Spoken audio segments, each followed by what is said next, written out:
Tyler here, and let me just get this out. Smash 100, an amazing show. Picked up a nice new hoodie. So when you're at a Smash show, I highly suggest pick one up. It's very comfortable and it's very warm. There's your plug for your merch. Okay, so it was a doubleheader, but unfortunately, let's just say I woke up late and I couldn't make it to the from the ground up, but I did make it for Smash 100. And for being a very secretive show, it was totally amazing on what they pulled off.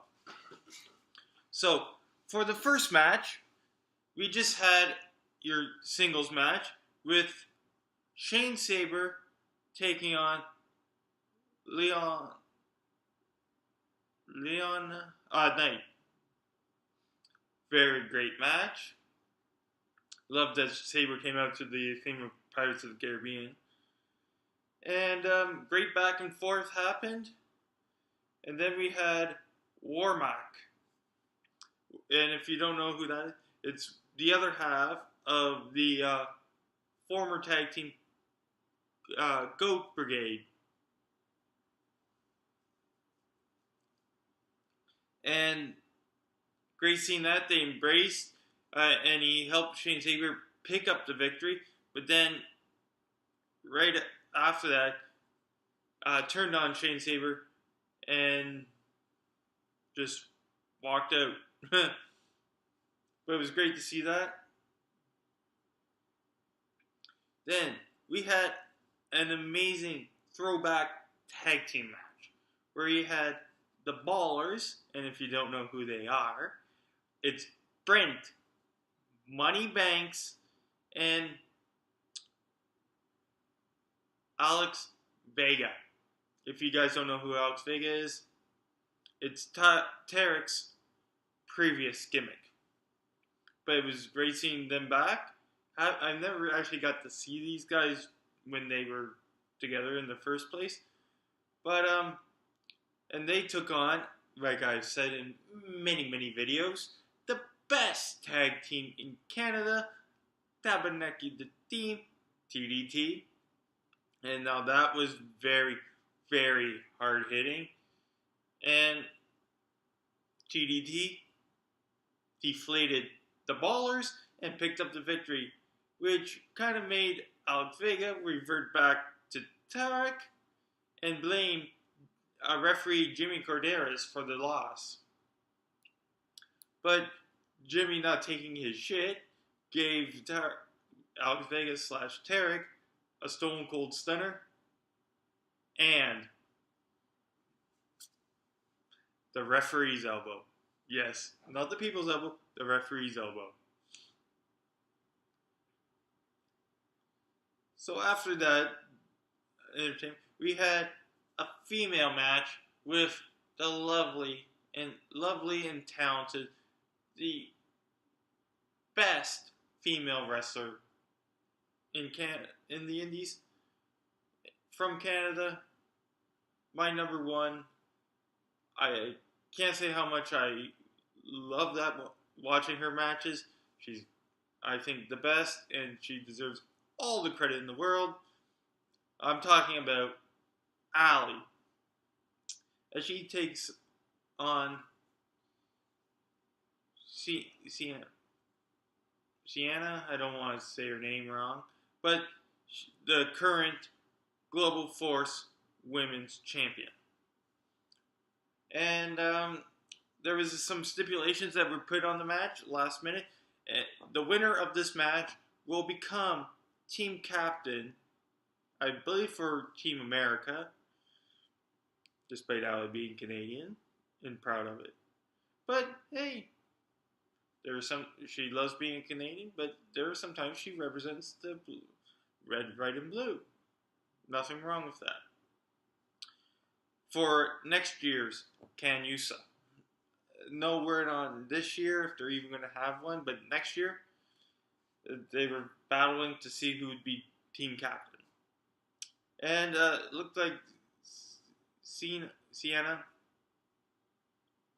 was very dominant in the beginning, but with the best super kick ever, Ali managed to pull up the win, and she will be team captain next year. But again, gotta love Ali. She's amazing in the ring, and I can't find her. I can't find any female better than her at the moment. There are some close ones, but she is my top. She's my number one. So after that match, we had a triple threat match. Good with endorsement, Sebastian Schwab with Kingdom James taking on Kevin Bennett with his two groupies at ringside. I think I've given too much coverage of Kevin Bennett. I'm just going to say, I don't like him. And this is, I am breaking my usual on-air character and saying, I don't like him as a wrestler, and I don't really give two shits about him, period. And frankly, I wish he would stop coming up to camp. I don't think he's entertaining. He's a complete idiot. And he sucks. Plain and simple. I think I prefer the groupies he hangs out with, Muscle and Tank. I think they're 100% more entertaining than he is. Because I can't. I'm just going to stop it there. I just don't want to go on a tangent. And they were facing the returning, the monster of a man, Jeff Cobb. And great match. Schwab and Bennett were somewhat teaming up together to get Jeff Cobb out of the picture. But Jeff Cobb was just too much for those two to handle. And, near the end of the match, Jeff Cobb just laid waste to everyone. He managed to lift up and slam Kingdom James with little effort, took out Muscle, took out Tank, and pick up the victory. And I really hope to see more Jeff Cobb and less Kevin Bennett in Smash.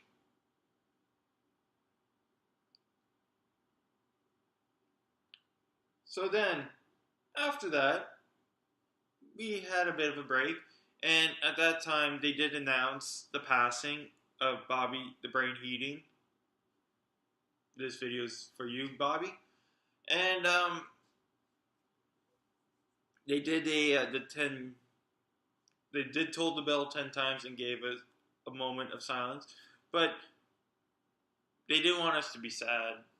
Bobby wouldn't want us to be sad. We wanted to crank the energy up and put on the best damn show possible for Bobby.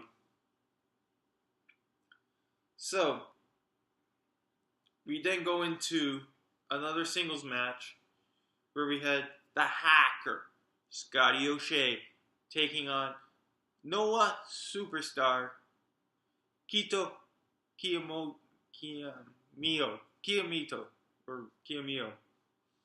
Another great match. Kiyomiya was really, really very impressive. Really enjoyed seeing him. But at the end, Scotty, being Scotty, finally, from what I've seen at least, the shows I've seen, finally picks up a victory. And good for Scotty. He deserved it. And I say, I hope to see Kito a lot more. Because, man, he is very, very entertaining. Then we go into a 3-way tag team match. And, oh man, when you get some comic relief and some very solid entertainment from these guys. So you had Halal Beefcake come in and being kind of heelish because they feel like being a face, they never actually won a match type deal. So they decided to become heels. And I guess they pulled out someone from the audience, probably like a plant, and brought him in and started beating on him. Which is then when we were introduced to Team 2, Fight or Flight. But Hala Beefcake took care of them very easily. And they're like, who else can come out? There's no one that's as strong as us, powerful as us, blah, blah, blah, blah, blah.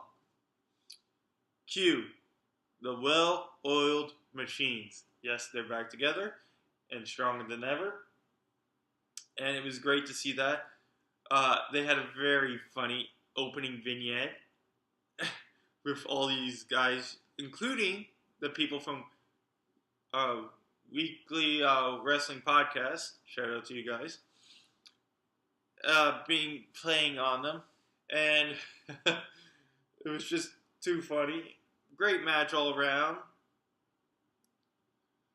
And the Wild Machines picked up the victory, but Fight or Flight did do a great showing. And Hala Beefcake decided to go back to being faces. And that was just very, very interesting. So then, after that match, we had your co-main event of the evening, the Smash Championship match, where you had Tyson Dukes, the reigning and defending champion, take on Jake Christ. Ooh, that match went everywhere in the community center. Well, in the area we had the show in, and it was very hard to follow because they were just like all over, wrestling all over. Great back and forth. Dukes retained, and my God, Dukes is an amazing Smash champion. So that leads to the main event of the evening.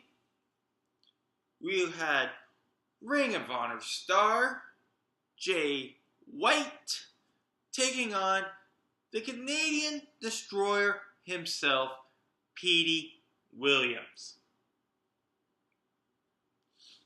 Amazing event happening. Great seeing that.